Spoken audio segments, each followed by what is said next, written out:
বাংলাদেশ ভুটানের সাথে কিরকম পারফর্ম করছে একজন একজন প্লেয়ার ধরে কথা বলবো, এন্ড দেন কিছু কিছু জায়গায় আমি দুইজন প্লেয়ারের মধ্যে বা কয়েকজন প্লেয়ারের মধ্যে কম্পেয়ার করার চেষ্টা করবো। ফর এক্সাম্পল, ফাহমিদুল আর ফাহিম, জামাল আর মুরসালিন, তাজ আর সাদউদ্দিন। তো এই জায়গাগুলোতে কিছু কম্পেয়ার করার চেষ্টা করবো, বাকি প্লেয়ারদেরকে নিয়ে ইন্ডিভিজুয়ালি কথা বলবো, আর ওভারঅল গেম কিরকম ছিল সেটা নিয়েও কথা বলবো। আর ফাইনালি এটা নিয়েও কথা বলবো যে কোন কোন প্লেয়ারকে অ্যাকচুয়ালি সিঙ্গাপুর ম্যাচে জায়গা দেওয়া উচিত। আমার পক্ষ থেকে প্লেয়ারদেরকে একটা রেটিং দেওয়ার চেষ্টা করবো। আই ডোন্ট নো সেটা কতটা কারেক্ট হবে বা আপনার সাথে ম্যাচ হবে, বাট আমি আমার পক্ষ থেকে দেওয়ার চেষ্টা করবো। আর আপনাদের যদি রেটিং দেওয়ার ইচ্ছা থাকে সেটা আপনি কমেন্ট সেকশনে দিতে পারেন। You are more than welcome.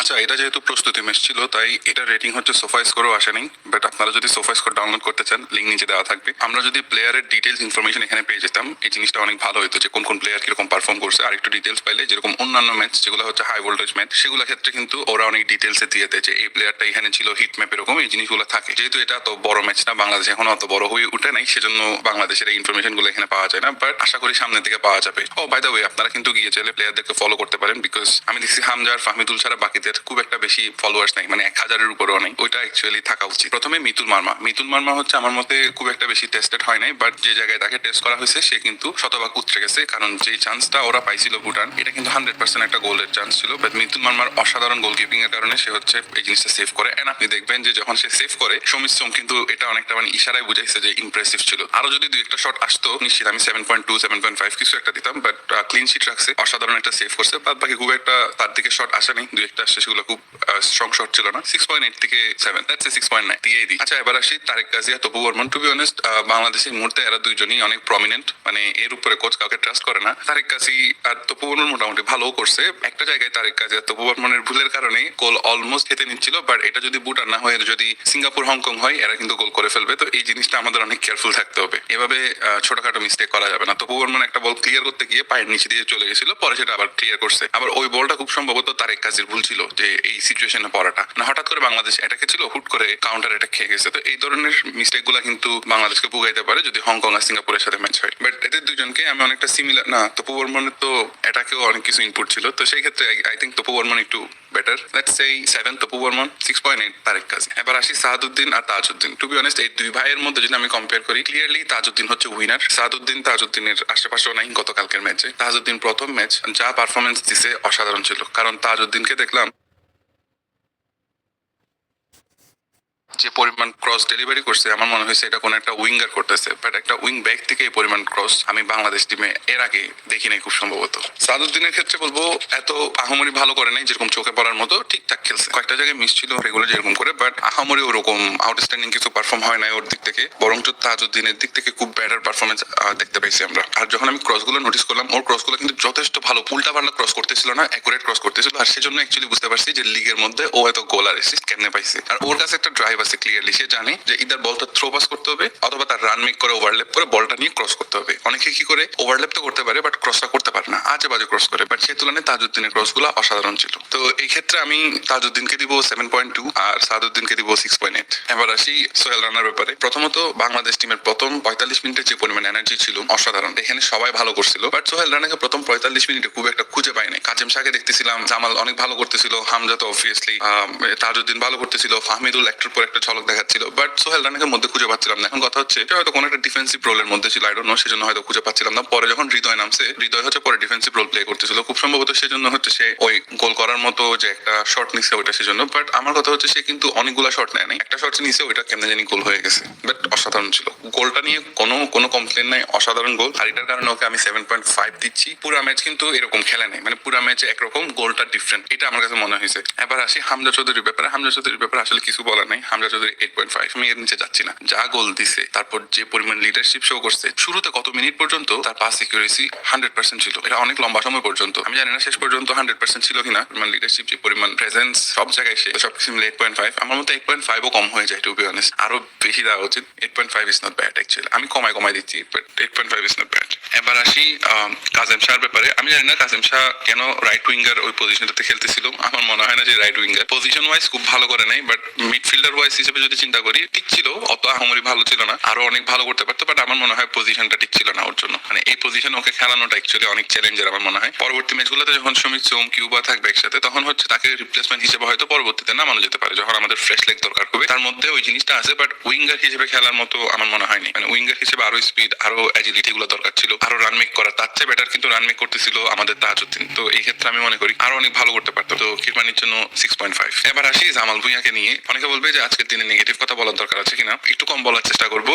But এই যে সিন্ডিকেট, এই যে কোচের প্রিয়, এই জিনিসগুলো যে আমরা বলি এটা কিন্তু রিয়েলিটি। জামালকে নিয়ে আমাদেরকে এতদিন ফিল করানো হচ্ছিল যে জামাল বুড়া হয়ে গেছে, অন্যান্য প্লেয়াররা তার চেয়ে বেটার ফিট, এগুলো কারণে তাকে হচ্ছে দল থেকে একটু সাইডলাইন করা হচ্ছে, এটা কিন্তু এতদিন ফিল করানো হয়েছে। কিন্তু কালকের ম্যাচে যখন জামাল খেলতেছিল কোনো অংশে কি মনে হয়েছে আপনার সে অনেক স্লো বা এরকম কিছু? সে ব্যাটার সোহেল রানাচ্ছে ওয়ে বেটার। মোরসালিনের সাথে কম্পেয়ার করলে ডিরেক্টলি জামাল জিতবে, বিকজ মোরসালিনের কিছু জিনিস আছে যেটা সে গিফটেড। বাট জামালের ক্ষেত্রে যে ফিজিক্যালিটি, যে প্রেজেন্স সে মাঠের মধ্যে দেখায়, আর গতকালকের ম্যাচের মধ্যে যে রোলে খেলছে অসাধারণ খেলছে। বারবার সে ডিবক্সের ভিতরে, বারবার সে ডিবক্সের ভিতরে, হয়তো দুই একটা চান্স এদিক ওদিক মিস হয়ে গেছে, বাট এটা ছাড়া সে যে পরিমাণ থ্রেড ডিবক্সের মধ্যে ক্রিয়েট করছে, মানুষ চিন্তা করবে যে জামালকে আমরা গার্ড করবো না রাকিবকে গার্ড করবো। এই জিনিসটা যে করছে এটা কিন্তু আমার কাছে অসাধারণ লাগছে। আর তাকে দেখে মোটেও আমার কাছে মনে হয় না যে বুড়া প্লেয়ার। তাকে দেখে মনে হচ্ছে হ্যাঁ সে ফিট আছে, সে স্ট্রং আছে, সে বলের জন্য যাচ্ছিল বারবার, সে তাদের ডিফেন্সে নন স্টপ প্রেস করে যাচ্ছিল। তো এই জিনিসগুলা দেখে অ্যাকচুয়ালি কোনোভাবে বলার উপায় নেই যে জামাল বুড়া প্লেয়ার, জামাল 20 মিনিটের বেশি খেলতে পারবে না। কারণ আমরা মনে করছিলাম যে কোচ যেহেতু তাকে দেখতেছে বারবার ট্রেনিং সেশন থেকে সব জায়গায়, কোচ যেহেতু ডিসাইড করতেছে যে না জামালকে খেলাবো না, তখন আমার কাছে মনে হয়েছে যে হয়তো জামালের পারফরমেন্স ডাউন হয়েছে, কিছু একটা হয়েছে। বাট আজকের ম্যাচে দেখে মনে হয়েছে আপনি জনি বলেন বা অন্যান্য যে প্লেয়ার ওই পজিশনে খেলতেছে ওদের চেয়ে তো ওয়ে বেটার। এই জিনিসটা তো আমার স্বীকার করতে হবে। আর যে ক্রসটা করছে, যে কয়েকটা কর্নার কিক অসাধারণ। মোর ওভার জামালের যে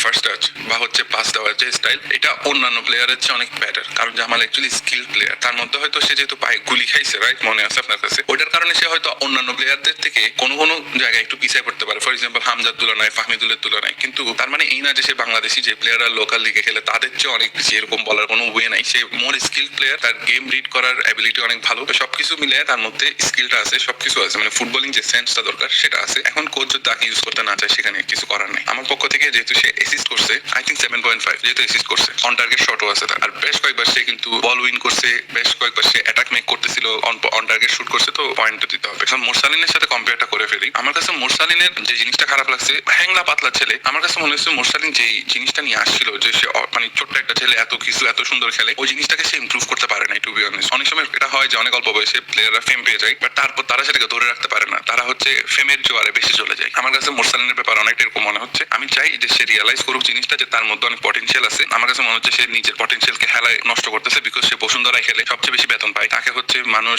ওয়ান্ডার কিড বলে অনেক পাত্তা দেয়। তো আই থিঙ্ক এগুলোর কারণে সে হচ্ছে অনেকটা বকে যাচ্ছে। গতকালকের খেলা আমার কাছে খুব একটা বেশি সুবিধার লাগে না। দেখেন ফাহমিদুল থেকে যখন বল নিতে চাচ্ছিল, ওকে ধাক্কায় ফেলে ফাউল করতে হচ্ছিল, কিন্তু মোরসালিনকে কিছুই করতে হচ্ছিল না। টুকা দিলে মনে হচ্ছে বল ছেড়ে দিচ্ছে, মানে সে বল নিয়ে আরো বেশি যে ক্রিয়েটিভিটি দেখাবে ওই জিনিসটা সে করতে পারতেছিল না। তো আমার মতে 17 বছর বয়সে যা করছেন এখনো যদি তা করতে থাকেন, এই জিনিসটা আমার কাছে মনে হয় যে খুব একটা ইন্সপায়ারিং না, এটা ভালো লক্ষণ না। তার অ্যাকচুয়ালি গেমে অনেক ইমপ্রুভ করতে হবে, ফিজিক্যালি অনেক ইমপ্রুভ করতে হবে। কারণ সে এতদিন হচ্ছে আনচ্যালেঞ্জ ছিল, মানে সে শুট করতে পারতো, হুটহাট করে ডিবক্সের মধ্যে ভালো পজিশনিং সে করতে পারে, 4-5 ম্যাচ সুযোগ পাইলে গোল তো একটা করে দিবে, এটা তো নিশ্চিত। গতকালকেও সে 3টা চান্স আমার মতে মিস করছে। আমার কাছে মনে হয়েছে এই 3টা চান্স পাইলে আলামিন যদি পাইতো, সে হচ্ছে কিছু না কিছু একটা করতো। তো কিছু না করলেও অ্যাটলিস্ট যে একটা থ্রেট এটা ক্রিয়েট করতো। কিন্তু মোরসালিন যে 3টা উইক শট নিচ্ছে, আমার কাছে এটা একদম খারাপ লাগছে। ডিবক্সের ভিতর থেকে তার মতো একটা প্লেয়ার যে 3টা গোল করে আসতেছে, ক্লাবের মধ্যে হ্যাটট্রিক করে আসতেছে, সে যদি এরকম উইক শট নেয়, আশা করে যে গোলকিপার ছেড়ে দিবে, এটা তো আসলে অ্যাকসেপ্টেড না। আমার মতে তার আরো ক্লিনিক্যাল হওয়া দরকার ছিল, আরো তার মধ্যে ফায়ার থাকা দরকার ছিল। আমার কাছে মনে হয়েছে যে সে অনেকটা চিল হয়ে গেছে। মানে অনেক সময় হয় না, অনেক ট্যালেন্টেড স্টুডেন্ট কিন্তু একটা চাকরি পাওয়ার পরে তার মধ্যে ফায়ার শেষ হয়ে যায়। আমার কাছে মনে হয়েছে মোরসালিনের মধ্যে ফায়ার শেষ হয়ে গেছে, he has no fire left. আর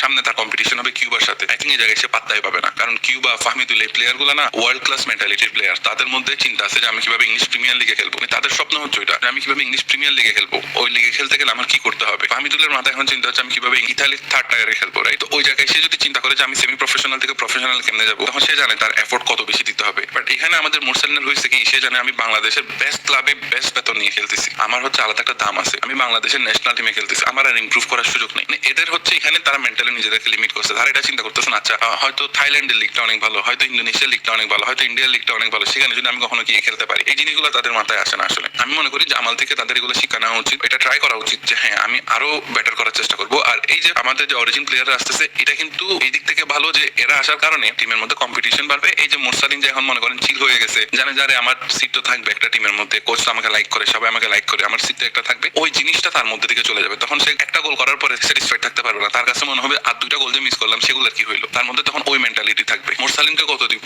3টা গোল মিস করছে, করছে খেলার মধ্যে আমি খুব একটা বেশি মোটিভেশন দেখি নাই, মানে বল পাওয়ার পরে কি করবে। আই থিঙ্ক 6.42 দিতে চাইছি, বাট লেটস সে 4.2 দিলে মনে করবে যে আমি বসুন্ধরার প্লেয়ার দেখে কমাই দিচ্ছি। Let's say 6.4। এবার আসি মেইন ইস্যুটাতে, ফাহমিদুল ইস্যুতে। এখন আমি মেইনলি ফাহমিদুল আর ফাহিমের সাথে কম্পেয়ার করার চেষ্টা করবো, বিকজ ওরা দুজনই সেম পজিশনে খেলে, আর ফাহিমের সাথে ডিরেক্টলি ফাহমিদুলের ডিরেক্ট কম্পিটিশন। তো দুজনের খেলার মধ্যে যে বিগ ডিফারেন্স আমি দেখছি সেটা আমার কাছে মনে হয়েছে যে ফাহমিদুল যখন বল পায় তখন সে জানে যে বলটা নিয়ে কি করতে হবে। সে কি ওয়ান টাচে পাস দিয়ে দিবে, সে কি কাউকে পাস দিয়ে সামনের দিকে রান মেক করবে, নাকি সে রাকিবকে থ্রো পাস দিবে, নাকি সে বলটা কাটিয়ে হুট করে উঠে গিয়ে ক্রস করবে, নাকি সে যেদিকে গোল পোস্ট সেদিকে রান মেক করবে এন্ড দেন শুট নিবে। এই জিনিসটা সে জানে, তার খেলার মধ্যে এটা বোঝা যায়। সে বল পাওয়ার পরে কিন্তু 1 সেকেন্ড সময় নষ্ট করে না, সে জানে গোল পোস্ট কোন দিকে, তার কোন দিকে রান মেক করতে হবে। এই জিনিসগুলো না অনেক অনেক দেখতে অনেক মানে স্যাটিসফাইং, যে সে হচ্ছে বুঝতেছে যে কিভাবে খেলতে হবে। আর খুবই ফাস্ট ছেলেটা, সে কিভাবে একটা প্লেয়ারের উপর দিয়ে জাম্প করে ল্যান্ড করে বলটা ক্রস করছে, মানে সে ব্যালেন্স মাশাআল্লাহ একটু হারায় নাই, ক্রসটাও পারফেক্ট ছিল। এখন ফিনিশ করতে না পারলে এখানে তো তার কিছু করার নাই, বাট আমার কাছে মনে হয়েছে ডিবক্সের ভিতরে আরো প্লেয়ার দরকার ছিল। ক্রসটা অনেক পারফেক্ট ছিল, বেশ কয়েকটা ক্রস সে করছে। এই যে ক্রস করা বারবার, এই জিনিসটা হচ্ছে ফাহমিদুলের খেলার মধ্যে আমরা দেখছি, যেটা হচ্ছে ফাহিমের খেলায় হচ্ছে মিসিং ছিল। ফাহিমের বেলায় যেটা দেখছি, সে বলটা নিয়ে বলটা পাওয়ার পরে প্রথমে স্লো হয়ে যায়, সে দেখে ডিফেন্ডার গুলা কই, তারপরে ডিফেন্ডার সাথে একটু কাটাকাটি করে তারপর একটা রান মেক করতে চায়, ডিফেন্ডার আস্তে করে তাকে পুশ করে দেয় বা হচ্ছে তাকে কর্নার করে দেয়, মানে এক সাইডে করে দেয়, এন্ড দেন সে ক্রসটা ঠিক মতো করতে পারে না, হয়তো ডিফেন্ডারের গায়ে মারতেছে, হয়তো উল্টাপাল্টা ক্রস করতেছে। তো এই জিনিসটা দেখে মনে হয় যে ফাহমিদুলের যে ক্লিয়ার ভিশন আছে যে আমি বল পাইলে আমি এই জিনিসটা করবো, ওই জিনিসটা ফাহিমের মধ্যে নাই। ফাহিমের মধ্যে স্পিডও কিন্তু ফাহমিদুলের চেয়ে কম, আর স্পিড থাকলেও সেটা কোনো ডিরেকশন নেই। ফাহমিদুল যেরকম বল পাওয়ার পরে যে একটা পাস দেয়, ওই জিনিসটাও ফাহিমের কাছ থেকে আমরা পাই না। ফাহমিদুল কিন্তু বল পাইলে নুলুক পাস দিয়ে দেয় বা বিভিন্ন ধরনের ট্রিকারি করার চেষ্টা করে, এন্ড দেন ডিফেন্ডারকে বোকা বানানোর চেষ্টা করে। ফাহিমের জিনিসগুলো হচ্ছে অনেকটা প্রেডিক্টেড, মানে কেউ যদি 2-1টা ম্যাচ ভালো করে অবজার্ভ করে সে বুঝবে যে ফাহিম কি করে। কিন্তু ফাহমিদুলের ব্যাপারে তার 3-4টা অপশন থাকে, ওই পার্সপেক্টিভ থেকে ফাহমিদুলকে ট্র্যাক করা বা ফাহমিদুলকে হচ্ছে প্রেডিক্ট করা একটু ডিফিকাল্ট ডিফেন্ডারদের জন্য। সে কখনো বডি মুভমেন্ট করে, কখনো পাস দিয়ে দেয়, কখনো হচ্ছে গোল অ্যাসিস্ট করার চেষ্টা করে। তো আমি বলবো ফাহমিদুল ফাহিমের তুলনায় ওয়ে বেটার। আর আমি যদি রেটিং করি ফাহমিদুলের ক্ষেত্রে আমি দিব হচ্ছে, যেহেতু সে গোল আর অ্যাসিস্ট করে নাই বাট ক্রস করছে, বেশ কয়েকটা ড্রিবল করছে, বল উইন করছে, বল ইজিলি ছাড়ে নাই, বল ডিফেন্ডার নিয়ে গেলে ডিফেন্ডারকে মাঠ পেরোনের আগেই সে বলটা উইন করছে। আর ফাহমিদুল থেকে বল নেওয়ার ক্ষেত্রে দেখা গেছে যে ফাউল করতে হয়, অর্থাৎ সে ফাউল উইন করে। আর ফাহমিদুল ফিজিক্যালি একটু স্ট্রং, তো ওই ক্ষেত্রে তাকে ইজিলি ওর থেকে বলটা উইন করা একটু ডিফিকাল্ট। তো এই ক্ষেত্রে আমি ফাহমিদুলকে এক্সট্রা পয়েন্ট দিতে যাচ্ছি। তো আমার কাছে মনে হয় ফাহমিদুল 7.3, নট 5 আমি দিয়ে দিতাম, বাট লেটস সে 3। প্রথম ম্যাচ অসাধারণ খেলছে, 7.3। আর এদিকে ফাহিমের ক্ষেত্রে বলবো 6.1 or 2, মানে নট মোর দ্যান দ্যাট। আমি কনসিডারও করতেছি না ফাহিমকে, টু বি অনেস্ট। আমার কাছে এখন এটাই প্রশ্ন, সাধারণ জনগণ, আচ্ছা আপনারা ফাহমিদুলকে কত দিবেন সেটা বলেন, কি মনে করতেছেন সেটা বলেন, যে ফাহিমের চেয়ে ভালো কি খারাপ। আমি গতকাল পুল করছি, 99% মানুষ ফাহমিদুল ব্যাটার খেলছে, এটাই বলছি। এখন আমার কথা হচ্ছে আপনারা কি মনে করেন জানান, আমি জানি না ফাহিমকে আপনাদের ব্যাটার মনে হয় কিনা, বাট আমি 60 মিনিটে আমি বুঝে গেছি যে ফাহমিদুল ওয়ে বেটার দেন ফাহিম। তারপরে যে আমাদের 40 যে ম্যানেজার, সে একটা ম্যাচ দেখে বুঝছে যে ফাহমিদুল বেটার দেন ফাহিম, কিন্তু কোচ 7 দিন সৌদি আরবে কি আমি বুঝলাম না, সে বুঝতে পারে না যে Fahmidul way better then Fahim, but তার কাছে এটা বলতে হচ্ছে আরে সে 18 বছর। আচ্ছা মুরসালিনের ফাহমিদুলকে যদি একসাথে দাঁড়া করাই দিই, ফাহমিদুলকে মাচ মোর স্ট্রঙ্গার প্লেয়ার মনে হয়। তাহলে আমার কথা হচ্ছে 18 বছর বয়সটা আসতেছে কি কারণে, মানে সে কি উইক প্লেয়ার যে ধাক্কা খাইলে পড়ে যাচ্ছে, সে খেলতে পারতেছে না, তার মধ্যে কি সমস্যা আমি তো দেখলাম না। আমার কাছে মনে হয়েছে যে উল্টা ফাহমিদুল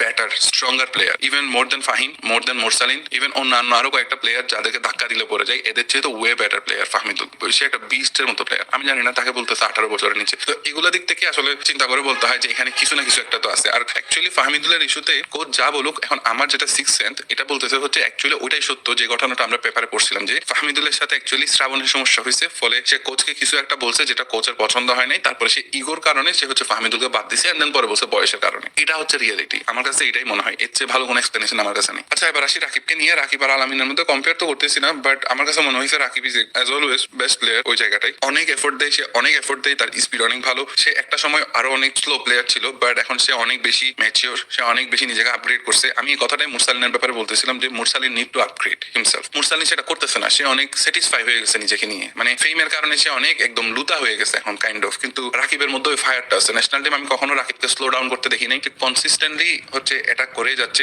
গতকালকে অলমোস্ট একটা গোল সে নিয়ে নিছিল গোলকিপারকে কাটানোর পরে, বাট বাই মিস্টেক সেটা মিস হয়ে গেছে। তো যাই হোক, আমার কাছে রাকিবের এই জিনিসটা ভালো লাগে যে সে কনসিস্টেন্টলি এফোর্ট করে, সে কনসিস্টেন্টলি ডিফেন্ডারকে হচ্ছে প্যারার মধ্যে রাখে। তার টার্গেট হচ্ছে গোলের দিকে যাওয়া। তো গতকাল তাকে একটা নতুন পজিশনে খেলানো হয়েছে, ভালোই করছে, আমি খারাপ বলবো না। আরো ভালো বল সাপ্লাই আসলে হয়তো আরো ভালো করতো, বাট আই থিঙ্ক গোল একটা দরকার ছিল গতকাল রাকিবের জন্য। আর রাকিবকে আমি 7 দিব, 7-এর চেয়ে কমাবো না, বাড়াবো না। যদি গোল টোল হইতো বা অ্যাসিস্ট করতে পারতো। সে আরো একটা চান্স পাইছিল যেটাতে হচ্ছে সে ক্রস করছে, বাট দিন শেষে কিছু হয় না, যেটা লেফট সাইডে ছিল, গোল পোস্ট একদম ফাঁকা ছিল, ওখান থেকে আমি জানি না ডিরেক্ট শট ট্রাই করতে পারতো, গোল হইতো না টু বি অনেস্ট, অনেক সময় হয়েও যেতে পারে অনেকের। আমি এরকম ইন্টারন্যাশনাল ফুটবলে এরকম অনেক গোল দেখছি, বাট অবভিয়াসলি সেটা ইন্টারন্যাশনাল বড় বড় প্লেয়াররা করতে পারে, বাট হয়তো রাকিব ওটা এত কনফিডেন্ট ফিল করে নাই, কারণ ওইটা করলে যদি গোল মিস হইতো তখন আবার তাকে অনেক ধরনের কথা শুনে হইতো। তো সেজন্য সে মনে হয় সেফ সাইডে গেছে, যে ক্রস করছে ওখান থেকে গোল করানোর চেষ্টা করছে। এবার আসি আলামিন প্রসঙ্গে। আলামিনের খেলা আমার কাছে মোটামুটি ভালো লাগছে, কারণ আলামিন যখন নামছে তখন অলরেডি খেলাটা ডেড হয়ে গেছে, মানে বাংলাদেশের প্লেয়াররা মনে হচ্ছে গিভ আপ করে দিছে, মানে গোল করতে চাইতেছে না। তো ওই জায়গায় আলামিন যে পরিমাণ একা পুশ করে গেছে, ওই জিনিসটা আমার কাছে ভালো লাগছে। সে না ফাহিম থেকে অত বেশি সাপোর্ট পাইছে, তারপর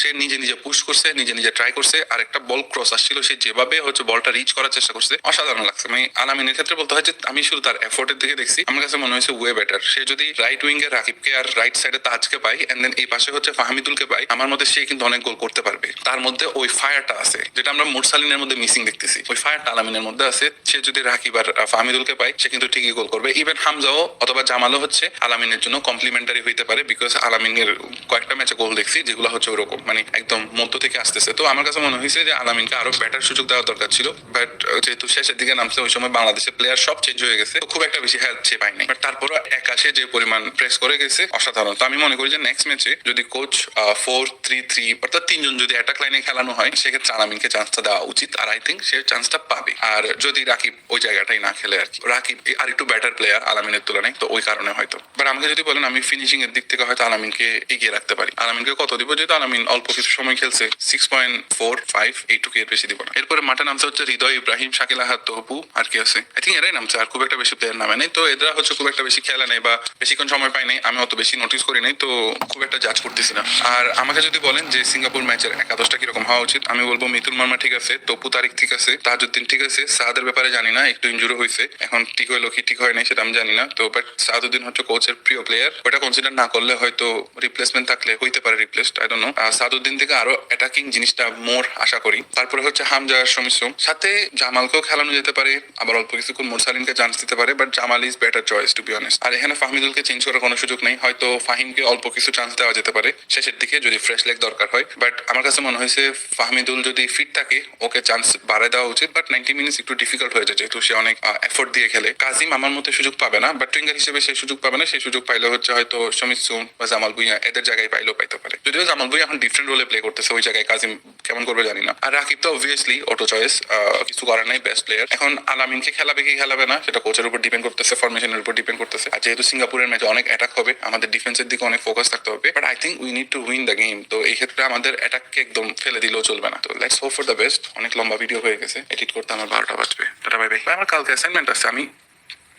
প্রথম 45 মিনিট যে টিমটা খেলছে, আমার মতে সিঙ্গাপুরের সাথে ওরাই খেলবে, একটু চেঞ্জ হবে দুই একটা, বাট ওই টিমটার খেলা কিন্তু ডিফারেন্ট ছিল। মানে প্রথম 45 মিনিট আর পরের 45 মিনিট আকাশ পাতাল বেশ কম। প্রথমে মনে হচ্ছে যে কোন একটা ইউরোপিয়ান ছোটখাটো টিম খেলতেছে, ফুল স্পিড, ফুল প্রেসার, ভুটান চিনতেছে না যে আরে কাদের সাথে খেলতেছি, আর এরকম করতেছে কেন, এরকম একটা সিচুয়েশন। বাট অন্যদিকে যখন পরের হাফে দেখলাম, মনে হয়েছে যে পুরাতন বাংলাদেশ। আচ্ছা, আরেকটা জিনিস, পরের হাফ, আমি যে কথাটা বলতেছি বারবার, যে ডিবেটটা অনেকেই বুঝতে চাচ্ছেন না, আই ডোন্ট নো কেন। পরের হাফে যখন বাংলাদেশ অনেক লুতা খেলতেছিল, ওই সময়ে আপনার ধরেন যে অনেকে স্টেডিয়াম ছেড়ে চলে যাচ্ছিল, চলে গেছে, অনেকে বসে আছে স্যাড হয়ে, যারে ভালো লাগতেছে না। কিন্তু ওই জায়গায় যদি আপনার ফুটবল আলট্রাস যারা আছে বাংলাদেশের, ওরা থাকলে ওরা না অ্যাটলিস্ট স্টেডিয়ামের যে পরিবেশটা, ওইটাকে চাঙ্গা করতে। এখন ওইটা যদি চাঙ্গা হয়ে যায় না, প্লেয়াররাও চাঙ্গা হয়ে যায়, মানে ফিল করে যে আমরা একটু এফোর্ট মারি। আমি ফাহিমের ব্যাপারে একটা কথা বলি, যে ফাহিমকে কেন আমি একটু পিছায় রাখছি, এই কথাটা এখানে কেন বলতেছি আই ডোন্ট নো, কথাবার্তা শেষ করে আবার কথা বলতেছি। ফাহিম হচ্ছে একটা বল যাচ্ছিল 50-50 ছিল, মানে সেটা চেস করতেও পারে, নাও করতে পারে, গিভ আপ করে দিছে। আরে ভাই, তুমি নামছো মাত্র 10 মিনিট আগে, তোমার কাছে বলটার পিছনে 100% এফোর্ট মারা উচিত। যে কমেন্ট্রি, সেও মনে করতেছে যে চেস করবে বলটা, বাট সে গিভ আপ করে দিছে, লিটারালি ছেড়ে দিছে। দেন গিভ আপ করার আরো 3-4 সেকেন্ড পরে বলটা বের হয়েছে। আমার কথা হচ্ছে, তুমি যাও চেস করো, তারপরে ইয়া করো, মানে দেখো যে ক্রস করতে পারো কিনা, তুমি আগে গিভ আপ করতেছো কেন? এই জিনিসটা আমার কাছে খুবই উইয়ার্ড লাগছে ওর কাছ থেকে, যেটা কারণ আমি দেখছি ফাহমিদুল হচ্ছে এই টাইপের বলকে চেস করছে, যেটা বল পাবে না সেটাকেও সে চেস করতেছে। তো কিন্তু ফাহিমকে দেখলাম যে সে ফ্রেশ লাইক, সে নামছে, সে গিভ আপ করে দিচ্ছে। তো এই জিনিসটা আমার কাছে খুবই উইয়ার্ড লাগছে। মানে কি একটা প্লেয়ার, মানে বাংলাদেশের সে বসুন্ধরাতে খেলে সে অনেক বড় প্লেয়ার হয়ে গেছে, এই জিনিসটা খুবই উইয়ার্ড। তো তারা হচ্ছে অ্যাকচুয়ালি কখনো ওয়ার্ল্ড ক্লাস হইতে পারবে কিনা আমার সন্দেহ আছে। অ্যাকচুয়ালি কি পারবে না এটাই বলতে হবে, বয়সই তো চলে গেছে। ওয়ার্ল্ড ক্লাস যেভাবে একমাত্র আমি দেখতেছি রাকিবের মধ্যে ক্ষুধা আছে, আলামিনের মধ্যে ক্ষুধা আছে, বাদ বাকি player I can see anything. আমার কাছে